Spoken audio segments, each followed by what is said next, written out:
আজকে আমি আমার মার সাথে মাসির বাড়ি মানে আমার দিদার বাড়ি যাব এবং কিভাবে গেলাম তো কেমন লাগলো সেটা নিয়ে আজকের ব্লগটা। এখন আমি আমার মার সাথে বের হয়েছি বাসার থেকে। আমার ভাইয়েরাও কালকে চলে গিয়েছে তাদের মামার বাড়ি, না মামা না, তাদের মেসুর বাড়ি, মাসির বাড়ি গেছে।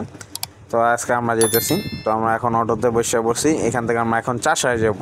চাষায় গিয়ে আমরা বাসে উঠবো এবং আমরা চাষার এসে বসে এবং বাসে উঠে গেছি। তো বাসটা হচ্ছে লোকাল বাস, মমিতা বাস। এখান থেকে ডাইরেক্ট চাষার থেকে ডাইরেক্ট এসে যায়, জিরানি যায়। তো সেখানেই নামবো আমরা।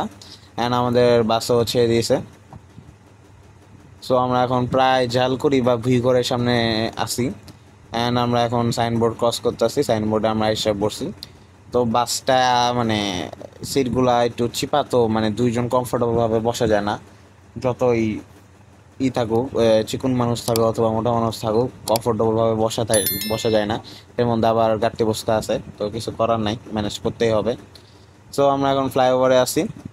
অ্যান্ড ফ্লাইওভার থেকে আমরা যে গুলিস্তান দিয়ে নামলাম সেখান থেকে নামবো না, আমরা ডান সাইডে একটা জায়গা আছে, তো সেখান থেকে যাবো। অ্যান্ড এটা হলো আমরা দক্ষিণ সিটি কর্পোরেশন মনে হইব, ঢাকা। তো সেটার সামনে দিয়ে যেতেছি। শিওর না, আপনারা অবশ্যই যদি ভুলে থাকে কমেন্ট বক্সে বলবেন। অ্যান্ড এখানে একটু জ্যাম আছে, তো কিছু করার নাই। তো একটু জ্যাম আজকে, শুক্রবার তো, তার মধ্যে ঈদের দিন, শুক্রবার বলে আজকে আজকে তো সোমবার, ঈদের দিন, তাই বেশি জ্যাম নাই। অ্যান্ড তাই আমরা যদি, কিন্তু বাসটায় ডিস্টার্ব আছে, মানে বাসটায় ডিস্টার্ব বলতে বাসটা যদি থেমা যায় তাহলে কোন থেকে জানি নিচের থেকে ধোঁয়া আসে। এখন একটু পরে গিয়ে আমরা বাসও চেঞ্জ করছি, কারণ বাসটা রিস্কি হয়ে যেতেছিল গা।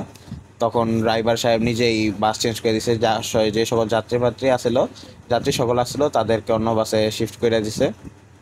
কিছু করার নাই, কারণ বাসটা রিস্কি হয়ে যায়, কারণ থামলে ধোঁয়া বেড়ায় এবং মারাত্মক লেভেলে ধোঁয়া বেড়ায়। তো আমরা বাস চেঞ্জ করছি এবং আমরা প্রায় ধানমন্ডির সামনে আছি মনে হয়। হ্যাঁ, ধানমন্ডির সামনে আছি আমরা। অ্যান্ড সেখানে যেতে প্রায় অনেকখানি সময় লাগে নিরানি যেতে। কারণ আমি আজকে সকাল 10টা বাজে, পাক্কা 10টা বাজে বাসে বসছিলাম।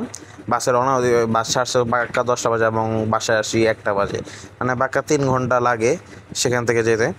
অ্যান্ড আমরা আজকে যেখানে যেতেছি সেখানে আমি আগে যাইনি, মানে দিদার বাড়ি কখনো আসি নাই। এবং আমার মাও বলছে যে, সে বলে দীর্ঘ 25 বছর পর দেখা করবে তার মাসির সাথে। তো গেলাম এখন তার মাসির বাড়ি। অ্যান্ড দেখেন এই মুহূর্তে আমরা বাস চেঞ্জ করে নিয়েছি এবং আমরা প্রায় এসে পড়ছি, এখন এই বাস থেকে নেমে পড়বো। অ্যান্ড দেখেন আমরা বাস থেকেও নেমেও গেছি গা। এখন এই জায়গাটা হলো বারোইপাড়া, জায়গাটার নামই হলো বারোইপাড়া। এখন এখান থেকে সিএনজি দিয়ে যাবো, সিএনজিতে বসছিলামও, কিন্তু পরে দিয়ে আবার সিএনজি থেকে নেমে অটোতে গেলাম, কারণ সিএনজি যে লোকটা ড্রাইভার সেখানে সে অনেক বেয়াদবি করতেছিল আর অনেক তাড়ামি করতেছিল। তো আমি বলছি মাকে যে সিএনজি দিয়ে যাবো না, অটো দিয়ে যাবো। তো আমরা তারপর অটো দিয়ে গেলাম। তো অটো দিয়ে আমরা এখন যাব মকরাবর, নাকি কি জায়গাটার নাম, মকরাবরই হওয়া, মকরাবর। অ্যান্ড সেখানে যাই, তো যে জায়গাটা সেটা খুবই সুন্দর, দেখতে পাচ্ছেন যে অনেক সুন্দর জায়গাটা। তো আমরা মগরাবরের থেকে আবার অটো নিয়ে নিলাম, এখান থেকে আমরা এখন যাব বেনুপুর। তো বেনুপুরেই মূলত আমাদের ওই মাসির বাসা, আমার দিদার বাসা। অ্যান্ড আমরা বেনুপুরে এসে পড়ছি, এই হলো বেনুপুরের বাজারটা। সো আমার মামা এসে পড়ছে, এখন আমরা যাইতেছি তাদের বাসায়। অ্যান্ড দীর্ঘ 3 ঘন্টা জার্নির পর আসছি, যেহেতু লোকাল বাস অনেক মানে হয়রান হয়ে গেছে আমি। সো আমরা এখন বাসায় এসে পড়ছি। অ্যান্ড আজকের জন্য এইটুকুই, আবার দেখা হবে পরবর্তী ব্লগে। আশা করি সবাই ভালো থাকবেন, ধন্যবাদ।